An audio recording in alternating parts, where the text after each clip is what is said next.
안녕하세요, 박민수 박사입니다. 최근에 제가 가장 많이 보고 있는 환자가 당뇨병이에요.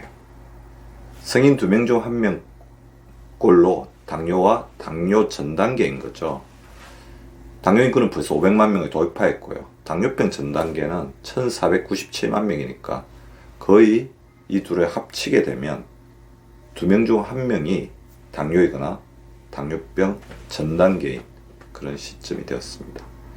자칫 잘못하다가는 6세가 넘는 대부분의 사람들이 당뇨라서 당뇨가 아닌 사람을 찾아보기가 힘든 지경이 올 수도 있을 것 같아요. 그래서 제가 잘 살펴보니까 50세 이전에는 당뇨에 안 걸리려면 줄여야 됩니다. 50세 이후에는 늘려야 됩니다. 과연 무엇을 줄이고 무엇을 늘려야 될까요? 이 원리를 정확하게 알고 계시면 당뇨병이 될 확률을 획기적으로 낮출 수 있습니다. 50세 이전에 줄여야 될 가장 대표적인 것, 핵심적인 것은 바로 비만이죠. 허리 둘레입니다. 내장 지방은 끊임없이 염증인자를 만들어내서 췌장의 베타세포를 공격하거든요. 우리가 혈당을 저장하는 가장 큰 창고 중에 하나가 지방세포인데 50세 이전에는 그 지방세포가 기하급수적으로 늘어나면서 역으로 인슐린이 여기에 저장하는 것을 막을 뿐만 아니라 넣으려고 하면 그때 염증인자를 튕겨내서 췌장의 베타세포를 공격하게 됩니다. 저장하지도 못하고 엎친 데 덮친 격으로 지방세포에서 나오는 염증인자가 췌장의 베타세포를 공격하니까 인슐린 저항성이 될 확률이 굉장히 높아지죠. 자, 비만이 올라갈수록 인슐린 저항성이 올라갑니다. 자, 인슐린 저항성이라는 것은 우리 몸이 인슐린을 거부하는 거거든요. 그러니까 인슐린이 우리 몸에서 기능을 못하게 되는 것입니다. 따라서 허리 둘레를 줄이는 게 굉장히 중요하고요. 인슐린 저항성의 가장 중요한 원인 중에 하나는 탄수화물 과다 섭취입니다. 그래서 50세 이전에는 어떻게든 탄수화물 섭취를 적정화시키는데, 다시 말하면 줄이는데 집중하는 게 중요합니다. 그래서 기존에 먹고 있는 밥이나 빵이나 면을 한번 돌아보고 적어도 거기서 10에서 20%를 줄이겠다. 그렇게 되면 당뇨로 될 가능성을 거의 절반 이상 낮추게 되는 겁니다. 그리고 염증이 굉장히 늘어납니다. 인슐린 저항성의 가장 중요한 기전 중에 하나가 우리 몸이 염증이 되는 거거든요. 자, 염증을 줄이는 게 굉장히 중요하겠죠. 따라서 50세 이전에는 항산화 영양소, 다시 말하면 식물성 파이토케미칼이 도움이 됩니다. 채소를 많이 드셔야 되고요. 다양한 채소를 먹어서 지친 베타세포를 쉬게 해주고 지방세포에서 나오는 염증을 줄여주는 게 중요합니다.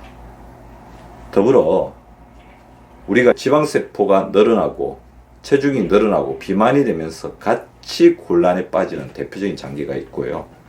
이것이 인슐린 저항성의 가장 중요한 또 장기이기도 합니다. 바로 간입니다. 지방간을 반드시 체크해야 되고요. 지방간을 체크해서 간을 깨끗하게 해주는 쪽으로 치료를 반드시 중점적으로 잡아야 됩니다. 간이 무너지게 되면 당뇨가 될 확률도 그만큼 많이 올라가게 됩니다. 그래서 간 수치를 보는 데 있어 OTPT도 굉장히 중요하지만 감마 GTP도 굉장히 중요하거든요. 그래서 감마 GTP도 같이 반드시 체크해 보시기를 바랍니다. 두 번째, 50세 이후에 늘려야 될 것. 자, 50세 이전에는 비만을 줄여라, 인슐린 저항성을 줄여라 그랬는데 50세 이후는 뭐를 늘려야 될까요?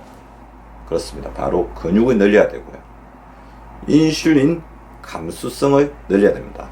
생각해 보십시오. 인슐린이 믿고 맞게 참고 중에 늘어난다고 해서 해가 되지 않는 유일한 창고가 바로 근육이죠. 간에는 계속 집어넣게 되면 지방간이 됩니다. 지방세포에 계속 넣게 되면 지방세포가 켜지죠. 그래서 근육을 충분히 늘려서 어느 정도의 혈당은 근육에서 소화시켜서 혈액 속에 돌아다니지 않게 하고 인슐린이 몸에 혈당을 저장하려고 했다가 거절당하는 당스러운 일에 어떤 빈도를 굉장히 줄이는 게 중요합니다. 자, 그렇게 되면 인슐린 감수성이 올라간다는 거죠. 근육을 늘려서 인슐린 감수성을 늘려라. 자, 근육을 늘리기 위해서 가장 중요한 게 뭐죠? 맞습니다. 단백질 섭취를 늘리는 게 중요합니다. 단백질 섭취를 늘리는 게 중요하고요. 근력 운동을 늘리는 게 중요합니다. 50세 이전에는 유산소 운동을 많이 해도 됩니다. 근육을 형성시키는 호르몬이라든지 여러 가지 우리 몸의 기초 대사량 방향이 근육을 늘리는 쪽으로 잘 가거든요. 근데 50세 이후에는 신경 써서 근력 운동을 해야 되고요. 제가 단백질 섭취가 굉장히 중요하다고 그랬죠. 단백질 같은 경우에는 운동을 끝나고 나서 한두 시간 내에 먹게 되면 근육 형성의 골든 타임으로 작동하게 됩니다. 운동을 해도 근육이 잘 안 넣으시는 분들이 있어요. 근육으로 들어가는 문이 닫힌 거죠. 이미 인슐린의 기능이 떨어지면서 엎친 데 덮친 격이 되는데요. 그때는 유산균이 굉장히 중요하고요. 이 유산균과 식이섬유를 같이 먹었을 때 나오는 포스트바이오틱스인 단세지방산이 그런 문을 열어주는 작용을 하게 되거든요.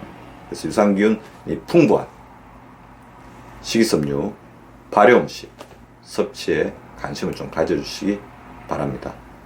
자, 그러면 50세 이전에는 비만, 50세 이후에는 근육이 부족해서 문제되는 근감소증이 당뇨, 그리고 당뇨 전 단계의 가장 큰 위협이라고 한다면 과연 무엇이 더 중요할까? 저에게 물어보게 됩니다. 살을 빼는 것은 50세 이전이나 50대 이후나 다 중요해요. 살을 빼는 게 매우 중요하죠. 하지만 50대 이후에는 근육이 줄어들지 않게 살을 빼야 됩니다.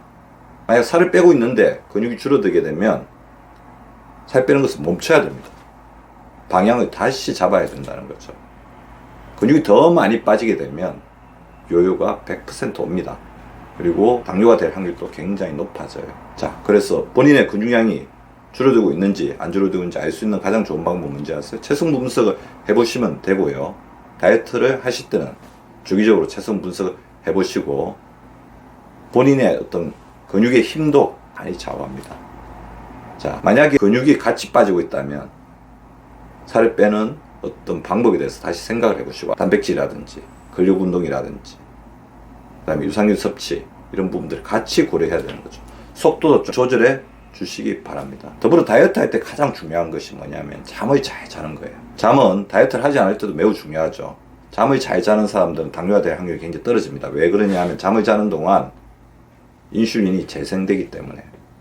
그리고 다이어트를 할 때 충분한 잠을 자지 못하면 4시간, 5시간 정도로 잠의 양이 줄어들게 되면 지방이 빠지는 것보다 근육이 빠질 확률이 늘어납니다.